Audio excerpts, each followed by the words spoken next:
안녕하세요, 여러분. 줄리입니다. 제가 너무 옷장에서만 있으니까 보시기에 너무 답답하실 것 같아가지고 밖으로 나와봤어요. 여러분들이 좀 보시기에도 편하시면 좋을 것 같아가지고 벌써 2화더라고요. 사실은 뭐 벌써라고 하기에는 뭐 2화밖에 안 되긴 했지만 지난 일주일 동안 저는 정말 바쁘게 보냈는데요. 즐거운 바쁨이었어요. 주말에는 친구가 멀리서 놀러 와서 애틀란타에 다녀왔고요. 저도 해외살이를 하고 있지만 그 친구도 다른 나라에서 이제 또 해외살이를 하고 있어요. 그래서 이민자의 그런 것들을 나누면서 즐겁게 보내고 저희 동네에는 또 치킨 가게가 없거든요. 그래서 비비큐를 시켜 먹었어요. 애틀란타까지 가서. 그리고 많은 분들께서 이 콘텐츠를 좋아해 주셔가지고 하루하루 재밌고 감사하고 또 설레는 기분으로 재밌게 준비를 하고 있습니다. 처음 듣는 분들을 위해서 간단하게 제 소개를 하자면요. 저는 지금 미국에서 살고 있고요. 이제 막 이 생활에 적응하며 이렇게 저렇게 살아가고 있어요. 여러분들과 소소한 이야기 나누고 싶어서 이렇게 마이크를 들었습니다. 여러분들은 지금 어떤 시기에 살고 계신가요? 요즘 기분은 어떠신가요? 저처럼 해외살이를 하고 계시든 무언가 새로운 시작 앞에 놓여 계시든 혹은 어떤 반복되는 일상을 살고 계시든 이 시간에는 같이 모여서 커피 한 잔, 맥주 한 잔, 차 한 잔 하시면서 수다 떨어요. 저는 소소한 일상의 심리학, 정신건강 한 스푼 더한 그런 이야기를 나누고 싶고요. 그냥 살아가면서 드는 이런저런 생각과 제 생활들을 나누려고 합니다. 저에 대해서 궁금하신 분들은 브이로그 채널도 운영하고 있으니 유튜브 라이프 오브 줄리, 줄리의 삶 혹은 팟빵 게시판 확인해주세요. 자, 오늘 에피소드는 20대에 배웠던 것들에 대해서 이어서 이야기를 하려고 합니다. 20대에 배웠던 것들 시리즈의 마지막 에피소드가 될 것 같아요. 크게 4가지 배웠다라고 했는데요. 첫 번째는 프롤로그에서 다뤘던 나만의 동굴이 필요하다라는 거고요. 두 번째는 1화에서 다뤘던 세상은 연결되어 있다라는 거였죠. 나만의 동굴이 필요하다고 해놓고 세상은 결국 다 연결되어 있다. 뭔가 좀 모순적인 그런 느낌이 들기는 합니다만 나만의 동굴도 필요하고 세상의 연결도 인정하는 부분입니다. 동굴로 들어가는 이유는 결국에는 동굴 밖에서도 잘 살아가기 위해서이니까요. 나의 동굴을 찾아서 도구를 만들어 보고 또 시작과 끝이라는 무게를 견디는 힘은 어디에서 올까요? 그 노력의 원천은 무엇일까요? 저는 그거를 나를 보호하는 본능, 그리고 아주 사소한 동기라고 생각을 하는데요. 어디까지나 제 생각이지만 저는 이 본능은 관계랑 관련되어 있고 아주 사소한 동기는 일과 관련이 되어 있는 것 같아요. 자, 이게 무슨 말이냐면요. 관계의 시작과 끝을 노력하는 데 필요한 힘은 나를 보호하는 본능으로부터 시작이 되는 거고요. 일의 시작과 끝을 노력하는 데 필요한 힘은 아주 사소한 동기로부터 시작된다라는 건데요. 이게 각각 제가 20대 때 배웠던 세 번째, 네 번째가 되는 것 같아요. 자, 제가 20대 때 배운 세 번째는요. 나에게 상처 준 사람을 이해해야 한다. 라는 건데요. 알아요. 저도 이해 안 됩니다. 근데 잠시만 들어주세요. 저는 대학생 때부터 상담 수업을 들었는데요. 항상 궁금했어요. 왜 상처받은 사람이 항상 치유하러 다니고 힘들어하고 이 사람들이 노력을 해야 하는가? 너무 억울하잖아요. 왜 상처받은 사람이 더 노력해? 그래서 교수님한테 하루는 여쭤봤어요. 왜 상처받은 사람이 노력하느냐? 그러니까 교수님께서 하시는 말씀이 물론 상처를 준 사람이 직접 사과하면 베스트다. 베스트이지만 그런 일이 많지는 않죠. 안타깝게도. 그렇기 때문에 내가 나의 행복을 위해서 노력하는 거다라고 하시더라고요. 저는 그때 댕 맞은 느낌이었어요. 아, 관계에서 노력을 하는 이유는 내가 행복하기 위해서구나. 나를 보호하기 위해서구나. 라는 어찌 보면 당연한 사실을 그때 남의 입으로 들음으로써 알게 된 것 같아요. 아, 관계를 위한 노력. 이런 삶에서의 노력은 나를 위해서구나. 나의 행복을 위해서구나. 라고요. 나를 보호하기 위한 본능이 어떤 관계에서든지 참 크게 작용을 하는 것 같아요. 그래서 오히려 방어를 하기도 하고요. 때로는 비논리적으로 상황을 이해해버리기도 하지만요. 오히려 나를 지키기 위한 본능이 있기 때문에 더 나아가서 내려놓고 받아들이고 이해하게 되는 거죠. 더 큰 그림을 위해서. 자꾸 방어하고 내가 편한 방식으로만 상황을 바라보다 보면 색안경을 끼고 삶을 받아들이는 게 너무 익숙해져서 내가 색안경을 끼고 있는 사실을 잊어버립니다. 그러면 비슷한 패턴들을 만났을 때 자꾸만 이전의 기억들이 나를 괴롭히니까 결국 불행한 건 다시 내가 되는구나 라는 것을 깨달았어요. 결국 관계는 어떤 방식이든 저절로 형성되어 있거나 당연히 서로 알고 있는 것들, 이런 것들은 없는 거구나 라는 것을 배운 것 같아요. 가족부터도 내가 원하는 바가 있다면 바라고만 있거나 탓만 하거나 하는 것이 아니라 노력을 해야 한다는 거. 그러면 내 생각 혹은 적어도 새로 형성된 나의 다른 관계들은 변화를 보이더라고요. 그러니까 내가 지금 노력하고 있는 이 관계가 끝이 아니라 그 다음에 언젠가 새로 시작될 관계에도 나의 노력들이 영향을 미치게 되는 거죠. 그래서 구체적으로 할 수 있는 것들을 좀 생각을 해보면 전혀 다른 문화의 사람들을 만나보는 경험도 저는 도움이 많이 됐고요. 관계의 패턴이라든지 노력들을 배워오는 거죠. 아, 저런 식으로 해볼 수 있구나. 저런 식으로 마인드셋을 생각해 볼 수 있구나. 사람들을 만나면서 진심으로 들어보고 배우는 거죠. 그래서 관계는 결국 사람들과 진심으로 연결되는 게 중요한 거잖아요. 저도 여러분들한테 지금 진심을 다해서 이야기를 하고 있는 거잖아요. 그 속에서 진정한 관심, 그 순간에 있는 것, 그게 중요하더라고요. 그게 진짜 관계를 만들더라고요. 그러다 보면 이 가까워진 상대, 그 사람만의 고유성을 알게 됩니다. 그리고 모르면 물어보는 거더라고요. 나 혼자 추측해서 알아맞히는 게 아니라요. 그러면 사람들은 대부분 자기 이야기를 기꺼이 즐겁게 해줍니다.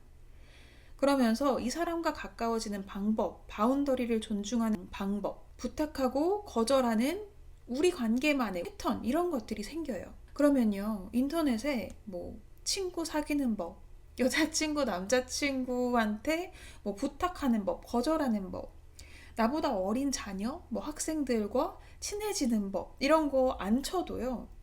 내가 이 관계에서의 이해의 폭이 넓어지기 때문에 자신감을 가지게 됩니다. 조심스러움도 동시에 같이 장착하게 되죠. 왜냐면 진짜로 소통을 해봤기 때문에 어떤 부분에서 조심해야 되는지, 어떤 부분에서는 좀 더 과감하게 나만의 어떤 방식들을 좀 펼쳐봐도 되는지, 이런 감이 생기는 거죠. 실제 세계에서 부딪혀 보면서. 그러다 보면은 사람들을 대할 때 어떤 한 면만을 이해하는 게 아니라 풍부하게 교류를 할 수 있게 되죠. 고군분투 끝에. 그 과정이 마냥 쉽지만은 않지만 또 나름 흥미롭습니다. 그래서 그 경험을 토대로 타인과 실제로 거절, 부탁 이런 경험을 해보고 또 배우고 또 넘어가고 이런 것들이 필요한 거죠. 그래서 관계에서의 가장 큰 요소는 사실은 대화잖아요. 그래서 대화할 때는 내가 해주고 싶은 말이 아니라 듣고 싶은 말을 해줘야 되는구나. 내가 들으면 좋겠는 말이 아니라 나였으면 무슨 말이 좋을까가 아니라 저 사람은 이런 사람이니까 이런 말을 좋아하는구나. 이런 것들을 좀 아는 게 우리 관계가 깊어졌다 라고 말하는 거구나. 이런 생각을 하게 됐던 것 같아요. 이것도 결국은 인터넷 검색에서 알려주는 것이 아니라 실제 세계에서 실제 타인과의 소통, 그리고 그 사람만의 어떤 고유함을 알게 되면서 터득하게 되는 과정인 것 같습니다. 그리고 그 고유함에 대한 노력이 그 관계를 가치롭게 만들죠. 시간과 노력이 드는 일입니다. 그렇기 때문에 사실은 가치로운 거예요. 우리는 시간과 노력이 드는 그 가치로움을 인정합니다. 무의식적으로요. 가까워지는 것도 바운더리를 설정하는 것도 노력이 필요한데요. 결국은 나의 행복을 위해서라는 거죠. 근데 여기서 자꾸 나의 행복을 위해서다 라고 이야기를 하기 때문에 이기적인 건가? 라고 생각을 하실 수도 있을 것 같아요. 그런데 이거는 이기적인 것이랑은 좀 다릅니다. 당연한 순서일 뿐이에요. 그래야 타인의 행복도 도울 수가 있는 거거든요. 저는 배워서 남주자라는 마인드를 조심스럽게 소신 발언하자면 그렇게 좋아하는 편은 아닙니다. 그 이유는요, 내가 먼저 완전히 이해하기 전에 도우려고 하는 태도는 위험할 수가 있기 때문이에요. 그리고 나 완전히 이해했어 라는 태도는 어느 관점에서는 겸손과는 거리가 멀게 되겠죠. 남을 가르치기 위해서 공부하는 것보다는 내가 먼저 그것을 내 삶에 적용하는 걸 목표로 하는 게 되어야 된다라고 생각을 해요. 비행기 안전 수칙을 보시면요. 보호자가 먼저 산소 마스크를 써야 돼요. 그 말인 즉슨 내가 제대로 서지 않았는데 남을 위해서 희생하는 것은 상호 도움이 되지 않습니다. 그래서 내가 바로 서고 남을 돕는 것이 맞는 순서다라는 것을 깨달았어요. 배워서 내가 먼저 완전히 이해를 할 때 타인에게는 자연스럽게 영향이 갑니다. 가만히 생각을 해보면요. 우리가 저 사람처럼 살아야겠다라고 하는 좋은 영향을 받는 예시는요. 그냥 그 사람이 자기 삶을 성실하게, 소신 있게, 남을 도우면서 등등 자기 삶을 잘 살고 있는 모습으로부터 영향을 받아요. 그래서 내가 먼저 배운 것을 실천하는 게 중요하더라고요. 사실 참 어려운 일이죠. 자, 아무튼 나에게 상처 준 사람을 이해해야 한다. 즉 가장 큰 배움은 결국 관계는 서로 노력해야 한다. 왜? 내가 행복하기 위해서라는 거예요. 하지만 예외적으로 비정상적으로 나만 노력하고 있기 때문에 잘 안 되는 관계는 어느 정도 놓아주는 것도 괜찮다고 생각해요. 다만 끝까지 어떤 관계에 최선을 다하는 것은 결국 나의 행복을 위해서라는 거죠. 힘들고 지친 관계들에서 잠시 떨어져 나와서 나의 행복을 위해 할 수 있는 일을 돌아보는 것도 중요합니다. 나를 위한 노력이기 때문에 나를 갉아먹는 것은 좋은 노력이라고는 할 수가 없는 거죠. 내가 바로 서지 못하는 환경에 나를 두는 거는 나뿐만이 아니라 타인을 도울 수 있는 기회도 버리는 것이니까요. 많은 관계 속에서 고군분투하고 있다면 그 경험들이 분명히 여러분들에게 도움이 되는 날이 올 거예요. 하지만 너무 힘들지 않게 스스로를 보살펴 주시길 바랍니다. 나는 어떤 관계 속에서 가장 편안했는지, 가장 많이 배웠는지 생각해 보세요. 내 인생에는 여러 관계들을 만날 기회가 많이 있습니다. 그리고 제가 요즘 가장 중요하게 생각하는 거는요, 배우려고 하는 자세인데요. 진짜 어렵죠. 특히 윗사람이 될수록 정말 어려운 것 같은데요.